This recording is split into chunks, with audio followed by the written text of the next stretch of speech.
एक ऐसा पहाड़ जो दिखता है जैसे किसी और दुनिया से आया हो। ना ढलान, ना घुमाव, बस सीधी दीवारें और एक कटी हुई इवेंट चोटी, जैसे किसी ने तलवार से धरती को चीर दिया हो। लेकिन सवाल यह है, क्या वाकई ये प्रकृति का हिस्सा है या फिर किसी प्राचीन शक्ति की छुपी हुई निशानी? और अगर ऐसा है तो उसके पीछे ऐसा क्या छुपा है जो हमसे अभी तक छुपाया जा रहा है? कहते हैं पृथ्वी के हर कोने में कोई ना कोई रहस्य दफन है, और वेनेजुएला के घने जंगलों में छुपा माउंट रोराइमा शायद सबसे पुराना, सबसे रहस्यमयी और सबसे अनोखा रहस्य है। ये कोई आम पहाड़ नहीं, इसकी बनावट ऐसी है जैसे किसी ने विशाल पत्थर को जमीन से सीधा ऊपर उठा दिया हो। इसकी दीवारें बिल्कुल इवन 90 डिग्री की ढलान जैसी हैं, और सबसे ऊपर एक ऐसी चोटी जो कि बिल्कुल सपाट है, जैसे किसी तलवार से काट कर इवन करी गई हो। माउंट रोराइमा की ऊंचाई करीब 2810 मीटर की है और इसका विस्तार लगभग 31 वर्ग किलोमीटर में फैला है। लेकिन इसकी ऊंचाई से ज्यादा चौंकाने वाली इसकी बनावट इतनी सटीक कि वैज्ञानिक भी हैरान है।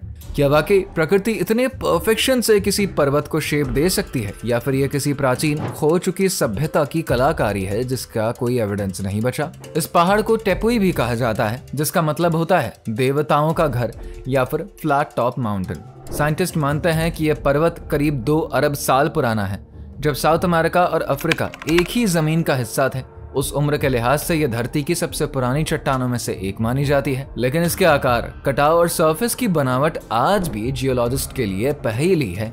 और यहाँ तक पहुँचना भी किसी सिंपल ट्रैक जैसा नहीं होता। पहले घने आदिवासी जंगल, फिर दलदल और फिर शुरू होती है एक लगभग सीधी खड़ी चढ़ाई। लेकिन जो भी इस पहाड़ की चोटी पर पहुँचता है उसे ऐसा महसूस होता है जैसे वो पृथ्वी पर नहीं किसी और ग्रह पर आया हो। वहाँ की हवा, फॉग की मोटी परत, अजीब चुप्पी, सब कुछ एक अलग ही दुनिया जैसा लगता है। इस चोटी पर मौसम का कोई अंदाजा नहीं लगाया जा सकता। कभी अचानक बारिश, कभी इतनी धुंध कि सामने कुछ भी नजर ही ना आए। तापमान बेहद ही ठंडा और वातावरण पूरी तरीके से अलग। लेकिन इन सबके बीच यहाँ पर जीवन भी है, और वो भी ऐसा जो कि पृथ्वी के किसी और हिस्से में नहीं पाया जाता। कई पौधे और जीव जंतु यहाँ पर एंडेमिक हैं, यानी कि सिर्फ यहीं मिलते हैं।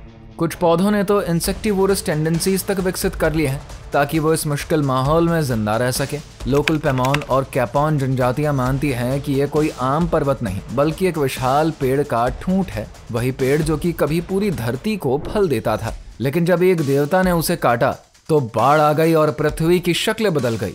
वो ठूंठ ही अब माउंट रोराइमा है, एक चेतावनी, एक दंत कथा, एक रहस्य। साल 1884 में सर एवरार्ड एम थर्न जब पहली बार इसकी चोटी पर पहुंचे तो उन्होंने लिखा, यह जगह धरती से नहीं लगती। और शायद इसी अनुभव ने आर्थर कॉनन डॉयल को इंस्पायर किया द लॉस्ट वर्ल्ड लिखने के लिए। एक दुनिया जहाँ पर डायनासोर और विलुप्त प्रजातियां अब भी जिंदा हैं। तो क्या माउंट रोराइमा वाकई किसी भूली हुई दुनिया का दरवाजा है, या फिर यह सिर्फ एक संयोग है जो कि अब भी हमारी समझ से परे है? सवाल अब भी हवा में तैर रहा है। क्या ये पृथ्वी का सबसे पुराना रहस्य है या फिर सिर्फ उसकी एक अनदेखी परत? आपको क्या लगता है? अपना जवाब नीचे कमेंट करके जरूर बताइए। अगर आप हमारे चैनल पर नए आए हैं तो हमारे channel unfold with Puneet Kumar को सब्सक्राइब करना बिल्कुल ना भूलें।